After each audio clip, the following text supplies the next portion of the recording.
BTech, BBA మరియు MBA కోర్సులు 15+ years experience ఫ్యాకల్టీతో పాటు placement guarantee. Kishkinda university, Ballari. నమస్తే వంజి గారు. నమస్తే అండి. వనిజి గారు, కొన్ని వస్తువులు ఇంట్లో ఉంచుకోవచ్చు అంటారు, కొన్ని వస్తువులు ఇంట్లో ఉంచకూడదు అంటారు.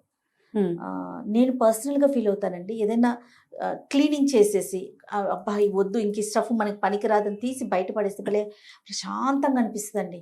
ఏంటో ఒకలాంటి పాజిటివ్ అనిపిస్తుంది. ఆ వైబ్స్ అట్లా తెలుస్తూ ఉంటాయి. అట్లా ఇంట్లో ఉంచకూడని వస్తువులు ఏమైనా ఉంటాయా స్పెసిఫిక్గా? ఉంచకూడని అంటే ఏదైతే వర్కింగ్ కండిషన్లో లేదో అవి మాత్రం ఇంట్లో ఉంచితే ఏమవుతుందంటే మనం ప్రతిదాన్ని మన ఎదుగుదలకు లింక్ చేస్తూ ఉంటామండి.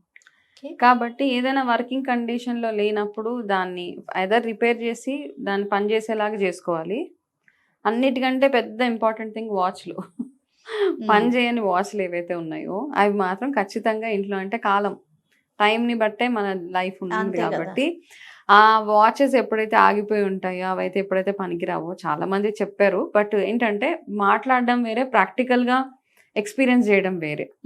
ఓకే, సో ఇలాగే మా వాచెస్ కలెక్షన్ బాగా ఉంటుంది కాబట్టి ఏదో మాకు ఇంకొక ప్యారలల్ ఇంకొక బిజినెస్ కూడా ఉంది కదా ఏదో స్టాగ్నేషన్ అయితే ఈ ఒక వర్క్ ముందుకు వెళ్ళట్లేదు. ఏంటి అంటే జనరల్గా అనమాట, అంటే చూడాలని కూడా లేదు, ఏదో ఇల్లు సదురుతూ డబ్బా నిండా మా వారివి నావి అన్ని వాచ్లు చూస్తే అందులో సగానికి సగం ఆగిపోయి ఉన్నాయి. అయితే ఇది నిజంగా మీరు బిలీవ్ మీ, అయితే నేను ఏం చేశాను, అయ్యి బాబాయ్ ఇన్ని వాచెస్ ఇన్ని ఆగిపోయి ఉన్నాయా, అన్ని కలెక్షన్ ఎప్పుడెప్పుడు నుంచో కదండి కలెక్షన్ అన్నీ పెట్టాక అవన్నీ పట్టుకొని వెళ్ళి వాటికి అన్నీ తీసుకెళ్ళి ఒక వాచ్ కంపెనీలో వచ్చి అన్నిటికీ బ్యాటరీలు వేయించి అవి ఎప్పుడైతే ఇమీడియట్గా అవ్వలేదు ఇది చేంజెస్ అంతా, అవి ఎప్పుడైతే ఈ వాచెస్ అన్నీ రిపేర్ చేయించి పెట్టిన తర్వాత ఏదో ఒక తెలవని ఇంప్రూవ్మెంట్ అయితే ఉంది. ఏదో మాకు సడన్గా వచ్చేసి పెద్ద చెక్ వచ్చేసింది అట్లా అనట్లేదు, కాకపోతే బట్ మూమెంట్ ఉంది, సమ్ మూమెంట్. సో నేనేమనుకున్నానంటే ఓకే ఇది కూడా యాడ్ అయింది. సో ఇక్కడ మైండ్ఫుల్నెస్ గురించి మాట్లాడుకుందాము. కొంచెం ఎలాగో వచ్చింది కాబట్టి మనం చేసే ప్రతి పనిని మనం అబ్జర్వ్ చేస్తే దానివల్ల మనకు నెక్స్ట్ ఏం ఇంపాక్ట్ అయిందని మనం గుర్తుండిపోద్దండి మనకి లైఫ్లో 100%. కాబట్టి మనం ఏం చేసినా ఆలోచించి, మనం మంచినీళ్ళు తాగుతున్నప్పుడు కూడా అందుకే అంటే మైండ్ఫుల్నెస్ అనేసి ఈ మధ్య చాలా మాట్లాడుతున్నారు కదా, మన కాన్షియస్గా ఉండి ఏ పని చేసినా అది 100% అది వర్క్ అవుతుంది. సో ఫస్ట్ థింగ్ ఏంటంటే మీ ఇంట్లో పనికిరాని వాచెస్, బేసిక్గా వాల్ క్లాక్స్ కానీ వాచెస్ కానీ ఏది ఉన్నా ఫస్ట్ ఆగిపోయింది అనుకోండి, గోడ దగ్గర ఉంచి నేను తర్వాత బ్యాటరీ తెచ్చేస్తాను కాదు, ఫస్ట్ అక్కడి నుంచి అది తీయండి. తీసేసి దాన్ని బోర్లా ఎక్కడో ఒక దగ్గర పెట్టేసి బ్యాటరీ తెచ్చిన తర్వాత దాని రిపేర్ కండిషన్, వర్కింగ్ కండిషన్లో ఉన్న తర్వాత దాన్ని మళ్ళీ మీరు గోడ మీద పెట్టేయండి. నెంబర్ 1 అది. రెండోది ఏంటి అంటే లెదర్ ఐటమ్స్ ఏవైతే ఉంటాయో మనం చూస్తాం ఇంట్లో, చెప్పులు అవన్నీ చాలా అవస్థలు, హ్యాండ్ బ్యాగ్స్ ఎస్పెషల్లీ ఆడవాళ్ళవి. కొన్ని బ్యాగ్స్ కొనేస్తాం మనము, కలర్స్ అని మ్యాచింగ్ అని కొంటాము. కొన్నాక ఏమవుతుందంటే ఆ లెదర్ని కొంచెం ఇట్లా పైన ఇలాగా వచ్చేస్తూ ఉంటుంది పైకి కదా, క్లీన్ చేయాలి, ఫంగస్ లాగా వస్తుంది. ప్లస్ దాని మీద నుంచి ఇట్లా పొట్టు వచ్చేసినట్టు గ్రీనిష్గా అయిపోతుంది, ఫంగస్ వచ్చేస్తూ ఉంటుంది. అట్లా వచ్చినప్పుడు ఫస్ట్ దాన్ని తీసి బయట పాడేసేయండి. ఇట్లా ఉన్నప్పుడు ఏమవుతుంది అంటే ఒక్కొక్క ఐటమ్ ఇంట్లోది ఒక్కొక్క గ్రహానికి లింక్ అయి ఉంటుంది. సో శని బాధలు ఎక్కువ అయిపోతూ ఉంటాయి అంటారు. ఇట్లా లెదర్ ఎప్పుడైతే ఇంట్లో వాసన వచ్చినా, లెదర్ పాడైపోయినా, కాబట్టి అట్లాంటి లెదర్స్ ఏమైనా ఉంటే మాత్రం అది ఫస్ట్ తీసి బయటపడే. రెండోది ఏంటంటే మనము చిరిగిపోయిన బట్టలు ఏవైతే ఉంటాయో, వాడనివి ఏమైనా ఉంటాయి అవి ఫస్ట్ ఇవన్నిటికి ఏంటంటే మనకి ఇచ్చే మనసు ఉండాలి. అన్నిటికంటే ఇంపార్టెంట్గా ఇది నాది, ఇది నా దగ్గరే ఉండాలి, ఇట్లాంటివి చాలా చాలా ఉంటాయి. ఒకవేళ మీకు సెంటిమెంట్ వస్తువులు అంటే వాటిని రిపేర్ చేసి వర్కింగ్ కండిషన్ రోజు వాడేలాగా చూసుకోండి. అది ఆ రోజు వాడుతుంటే ఏమవుతుందంటే దానివల్ల ఏమి ఇబ్బంది లేదు. కానీ మనం అది వాడకుండా ఒకటే మూల డంప్ చేసి పెడితే దానివల్ల ఇంట్లో చాలా చాలా ఇంపాక్ట్ మనకి, అంటే స్టాగ్నేషన్ అనమాట. మీరు చూడండి, అందుకే అన్న మైండ్ఫుల్నెస్, ఫస్ట్ మైండ్ఫుల్గా ఉండండి. ఫస్ట్ ఇంటినంతా అబ్జర్వ్ చేయండి, ఏ వస్తువు ఎట్లా ఉంది, ఏ వస్తువు పనికిరాదు. కొంతమంది కప్ సాసర్లు పగిలిపోతే దానికి డిజైన్ చేసి ఇట్లా, జపాన్లో కూడా ఇది ఒక ఆర్ట్ అండి యాక్చువల్గా. ఇరిగిపోయిన కప్స్ని ఏం చేస్తారంటే అక్కడ క్రాక్ వచ్చిన కప్స్ని గోల్డ్ ఉంటుంది కదా, గోల్డ్ తోటి దాన్ని ఎక్కడైతే క్రాక్ అయిందో అక్కడ దాన్ని ఒక డిజైన్ చేసి అవి అమ్ముతారు. సో అక్కడ వాళ్ళకి వస్తుంది అది. కాకపోతే మనము అది చూసి ఇక్కడ ఏం చేస్తామంటే అది ఒరిజినల్ గోల్డ్లో చేస్తున్నారు. ఇక్కడ మనం ఏం చేస్తామంటే దాన్ని డిజైన్ చేసి దాన్ని మళ్ళీ రీయూజ్ చేయడానికి ట్రై చేస్తున్నాం. సో ఇట్లాంటి ఇరిగిపోయిన కప్పులు ఇట్లాంటివన్నీ ఉంటే అవి కూడా ఫస్ట్ ఇంట్లో నుంచి బయటికి వెళ్ళిపోవాల్సిందే. అండ్ చిరిగిపోయిన బట్టలు, విరిగిపోయినవి వస్తువులు కొన్ని ఏవైతే పిల్లల బొమ్మలు వంకర్లు పోతా ఉంటాయి. సో ఇవన్నీ ఎంతగా మనం అవాయిడ్ చేసుకోగలిగితే మన ఇల్లు అంతా క్లీన్గా అండ్ పాజిటివ్ ఒక మంచి ఎనర్జీ తోటి ఉంటుందండి. సో చాలామంది ఏంటంటే ఒక డంపింగ్ యార్డ్, ఒక మూల ఒక స్టోర్ రూమ్ ఉంటుంది. ఆ స్టోర్ రూమ్ అనగానే మనం ఆ స్టోర్ రూమ్లో అన్ని చెత్త చెదారం విరిగిపోయిన డంప్ కాదు, స్టోర్ రూమ్ ఎనర్జీస్ కూడా చాలా చాలా అవసరం అక్కడ. మీ స్టోర్ రూమ్స్ ఏవైతే ఉన్నాయో అందులో ఏంటంటే మీ ఇంట్లో ఎక్సెస్గా ఉండి మీకు సడన్గా ఎమర్జెన్సీకి యూజ్ చేసే ఐటమ్స్ మాత్రమే అందులో ఉండాలి.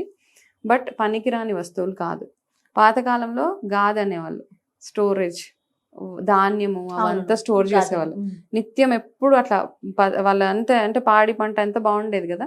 సో ఈ గాదిల్లో వాటిలో స్టోరేజ్ స్పేసెస్లో ఏంటంటే ధాన్యం పెట్టేవాళ్ళు ఎక్కడ. కానీ ఇప్పుడు మనం స్టోరేజెస్లో ఏం చేస్తున్నామంటే పనికిరాని వస్తువులు అట్లాంటి పెట్టడం. అంతే అంటే ధాన్యం పెట్టడం వల్ల దానికి మీనింగ్ ఏంటంటే రీగ్రో అవుతాయి, మళ్ళీ ఎదుగుతూ ఉంటది కదా. ఆ ధాన్యం తీసి ఏదైనా కానీ పప్పులు ఉప్పులు ఏదైనా మీరు మట్టిలో వేస్తే మళ్ళీ ఎదుగుతుంది. సో ఆ ఎదిగేవి అన్ని స్టోరేజ్ లో ఉండాలని ఒక మంచి ఇంటెన్షన్ తోటి అప్పుడు స్టోరేజ్ స్పేసెస్ అట్లా పెట్టుకునే వాళ్ళు అనమాట. ఓకే, కానీ ఇప్పుడు మనం ఏం చేస్తున్నాము, ఇరిగిపోయిన సోఫాలు, ఇరిగిపోయిన సామాన్ అన్ని తీసుకెళ్ళి ఆ లోపల పెడతాం, అది ఇవ్వలేం. అండ్ ఎస్పెషల్లీ ఎలక్ట్రానిక్ గూడ్స్ ఏవైతే ఉన్నాయో, పనికిరాని ప్రింటర్లు, పనికిరాని కంప్యూటర్లు, పనికిరాని వాట్ ఎవర్, అవి ఏం చేస్తుంటే ఈ పనికిరాని ఎలక్ట్రానిక్ గూడ్స్ అని రాహుని ఇండికేట్ చేస్తాయి. ఎప్పుడైతే అవి మనకి పనికి రావట్లేదు, అవి అట్లానే ఉన్నాయో, మళ్ళీ రాహు గ్రహాలు కూడా, రాహు ఏంటంటే బాగుంటే మనకి సూపర్ నేమ్ ఫేమ్ అన్నీ ఉంటాయి అనమాట. సో దాన్ని డిప్లీట్ చేసి రాహు గ్రహం ఒక ఎనర్జీస్ మనం మైనస్ చేసుకుంటూ వెళ్ళాలంటే ఇట్లాంటి పనికిరాని ఎలక్ట్రానిక్ గూడ్స్ అన్ని ఇంట్లో పెట్టుకోవాలి. ఒకవేళ పనికొచ్చే ఎలక్ట్రానిక్ గూడ్స్ ఏమైనా ఉంటే కనుక, అంటే ఒక్కొక్క గ్రహానికి ఒక్కొక్క వస్తువుని మనం లింక్ చేస్తూ వెళ్తున్నాం కాబట్టి. సో ఇట్లాంటివన్నీ అనమాట. చాలా మంది ఇంకా చేయకూడని పని కూడా చెప్పేస్తాయి ఇందులో. బాత్రూమ్ లో ఫోన్ తీసుకెళ్ళి కూర్చుంటారు. సో అది అయితే ఆరోగ్యపరంగా కూడా మనకి చాలా వర్స్ట్.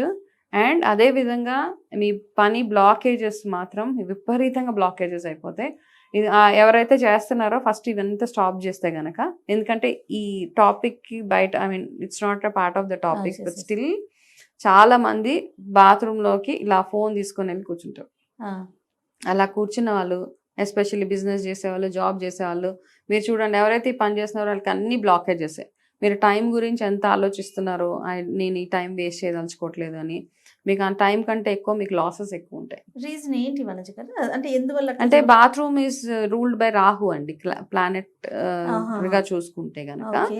సో అక్కడికి మనం ఈ ఫోన్స్, ఎలక్ట్రానిక్ గ్యాడ్జెట్స్ అవన్నీ తీసుకుంటే డర్టీ ప్లేస్ కదా. సో డర్టీ ప్లేస్ లో వెళ్ళినప్పుడు ఏమవుతుంది, మనకి ఆబ్వియస్ గా మనకి రకరకాల బ్లాకేజెస్ వస్తూ ఉంటాయి. సో ఓన్లీ రాహు ప్లానెట్ గురించి మాట్లాడాలంటే చాలా, ఏం చేస్తే మనకి బెనిఫిట్స్ అవుతాయి, ఏం చేస్తే మనకి మైనస్లు అవుతాయి అన్నది మనం ఒకసారి మాట్లాడుకుందాం. చాలా ఇంట్రెస్టింగ్ ఉంటాయి యాక్చువల్ గా. మనం అనుకుంటాం, చాలా మంది నమ్మే వాళ్ళకి అంటే బిలీవ్ చేస్తాం, కొన్ని బిలీవ్ చేసే వాళ్ళకి భలే ఇంట్రెస్టింగ్ అనిపిస్తుంది. అండ్ నేను అన్నట్టుగా మైండ్ఫుల్నెస్ ఉంటే మనం రిలేట్ చేయగలుగుతాం దేనివల్ల నాకు ఇబ్బంది వస్తుంది అనేసి. సో వేస్ట్ వస్తువులు ఏవి ఉన్నా కూడా ఇమీడియట్ గా బయటకు పంపించేసేయాలి. ఫస్ట్ ఇచ్చే మనసు, ఎవరికైనా వేరే వాళ్ళకి పనికొస్తుందా అది ఒకటి చూసుకోండి. అంటే మనం యూజ్ చేయలేనివి, లేదంటే ఈ మధ్య రీసైక్లింగ్ కోసం కొనుక్కునే వాళ్ళు చాలా మంది ఉన్నారు, వాళ్ళకి ఇచ్చేసేయండి. అవన్నీ కనీసం ఇచ్చేస్తే సరిపోతుంది. సేమ్ థింగ్ ఇంట్లో ఉన్న విరిగిపోయిన దేవుడి పటాలు, సెంటిమెంట్ దేవుడి పటాలు, ఆ పటాలను ఉంచుకోలేము, పంపించేయలేము. బుక్స్ కూడా వనజ గారు, దేవుడి బుక్స్ కూడా ఎన్ని బుక్స్ గ్యాదర్ అవుతాయో. ఇవన్నీ ఏంటంటే పేపర్ ఫామ్ లో ఉంటే గనక వాటర్ లో వేసేసి అది కరిగిపోయిన తర్వాత మొక్కలకి అవి వేసేసేయండి. ఇప్పుడు ఫ్రేమ్ తీసేసాక లోపల ఉన్న ఫ్రేమ్, లలిత అమ్మవారి ఫోటో అనుకోండి ఫర్ ఎగ్జాంపుల్, నేను 20 ఏళ్ళు పూజ చేశాను, ఈ ఫోటో పెట్టుకుని పూజ చేశాను, అమ్మవారి కళ్ళు అంతా ఇలా అలా అయిపోయి పెయింట్ కదా, ఎండ్ ఆఫ్ ద డే అది పెయింటింగ్ ఏదో ఆర్ట్ వేశారు కాబట్టి పాడవుతుంది. మనం అవ్వకుండా ఉండేలాగా చేయలేము ఎక్కడ. కొంతమంది గోడల్లో సీపేజ్ వచ్చేసి పాడైపోతాయి ఫ్రేమ్స్ అవంతా. కాబట్టి ఏం చేస్తారంటే దేనికి అది సెపరేట్ చేసేయండి, గ్లాస్ సెపరేట్ చేయండి, ఫ్రేమ్ సెపరేట్ చేయండి, ఆ ఫోటో ఒకటి తీసి వాటర్లో వేసేసేయండి. ఆ వాటర్ లేసి అంతా కరిగిపోయిన తర్వాత ఆ వాటర్ని మీ ఇంట్లో చెట్టుకో మొక్కకో వేసిస్తే మీ ఎనర్జీ మీ దగ్గరే ఉంటుంది. ఒకవేళ సెంటిమెంటల్గా చూసుకుంటే కనుక ఆ ఫ్రేమ్ ఎవరికైనా అవసరం ఉంటే వుడెన్ బయట స్క్రాప్ వాళ్ళకి అమ్మేసేయచ్చు, అట్లాంటి చేయండి. కానీ చాలా మంది చేసే మిస్టేక్ ఏంటంటే అన్ని తీసుకెళ్ళి ఒక దేవుడి దగ్గర ఎవరు కనపడని టైం మధ్యరాత్రిలో వెళ్ళి ఫ్రేమ్స్ అన్ని తీసుకెళ్ళి ఒక గుళ్ళో అలా వదిలేసి వచ్చేస్తూ ఉంటారు. అది కూడా తప్పు కదా, అక్కడ అలాంటివన్నీ చేయకూడదు. కొంచెం అవునవును, ఫొటోస్ దేవుడి ఫోటోలు ముఖ్యంగా దేవుడు అన్ని టెంపుల్స్ దగ్గర పాడేసి వచ్చేస్తా ఉంటారు, అసలు చెట్టు కింద ఇక్కడ అట్లాంటివన్నీ చేయొద్దు. నేను చెప్పాను ఈ ప్రొసీజర్ ఫాలో అవుదాం, హ్యాపీగా ఉంటది అనమాట. ఫ్రేమ్ దేనికి సపరేట్ చేసేసేయండి. కొంతమంది నీళ్ళలో వదిలేస్తారు పట్టుకెళ్ళి, నీళ్ళల్లో వదిలేస్తే ఏమవుతుంది, ఆ గ్లాస్ ఇరిగిపోయి అందులో ఉన్న చేపలు ఏవేవో ఉంటాయి కదా, వాటికి కూడా హామ్ చేసినట్టు అవుతుంది. సో అట్లాంటివి చేయకుండా జాగ్రత్త పడి, కొంచెం ఓపిక కావాలి మనకు అన్నిటికీ. ఏదైనా ఒక డిస్మాంటిల్ చేయాలంటే కొంచెం ఓపిక అవసరం, దానికి ఆలోచించి ఏది మంచిదని చేస్తే సరిపోతుంది. ఇలా వస్తువులన్నిటి అంటే మనకి పనికిరాని దాన్ని డంప్ అంతా బయటకు వేయటం వల్ల ఎలాంటి ఫీల్ వస్తుంది అంటారు, ఎలాంటి ఎనర్జీస్? ఇప్పుడు ఒక చిన్న ఎక్సర్సైజ్, ఇప్పుడు ఈ వీడియో చూసే వాళ్ళందరూ మీ అన్ని రూమ్స్ లో చాలా మంది ఈ వీడియో చూసేవాళ్ళు మంచాల కింద అవి ఇవి దాచి పెడతా ఉంటారు, మంచం కింద తోసేస్తారు అనమాట, బయట కనపడకుండా ఉండడానికి అన్ని తోస్తూ ఉంటాం. సో ఒకవేళ నిజంగా ఎవరైతే బిలీవ్ చేస్తారో ఆ మంచం కింద ఉన్న వస్తువులన్నీ ఫస్ట్ తీసేసేయండి. తీసేసి ఇంటిని క్లీన్ చేశాక వేరే ఎవరైనా సెకండ్ పర్సన్ని పిలిచి చెప్పకండి, ఈ క్లీనింగ్ ప్రాసెస్ చేశానని చెప్పకండి. వేరే సెకండ్ పర్సన్ పిలిచి అడగండి ఈ రూమ్లో ఎట్లాంటి ఫీల్ వస్తుందని. డెఫినెట్గా అదొక మంచి మనకు ఒక ఆరా ఎన్హాన్స్ అవుతుంది. సో మంచాల కింద ఏవి పడితే అవి తోసేస్తూ ఉంటాం మనం.